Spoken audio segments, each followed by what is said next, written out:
এদিকে তো একটা ভয়ানক কাণ্ড ঘটে গেছে। গত সরি গত আগে দুদিন আগে শতদ্রু দত্ত এফআইআর করেছে অরূপ বিশ্বাসের এগেনস্টে। কেন করেছে?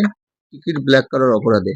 মানে নেতা মন্ত্রীদের এমনি যে টাকা পয়সা আসছিল সেটা খেয়ে হয়নি।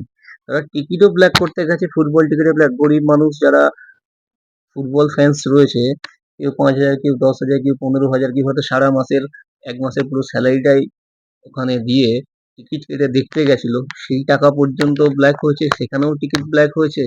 আর সবচেয়ে বড় জিনিস, মেসির কাঁধে হাত দিয়ে ছবি তোলার জন্য একটা বিশৃঙ্খল পরিস্থিতির সৃষ্টি হয়েছিল সেদিন যুব ভারতী ক্রীড়াঙ্গনে, যার জন্য ফ্যান্সরা মেসিকে ঠিকমতো দেখতেও পায়নি।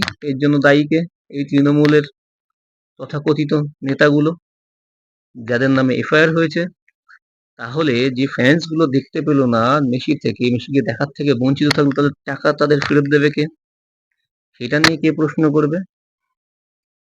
আপনাদের কি মতামত একটু কমেন্ট করে জানাবেন। আর আপনারা কি চাইছেন? আপনারা কি আপনাদের টাকা ফেরত চাইছেন, মানে রিফান্ড চাইছেন, নাকি ওই যে রাঘব বোয়াল নেতাগুলোর পকেটে ঢুকে যাক, তারা হজম করে নিক, সেটা চাইছেন?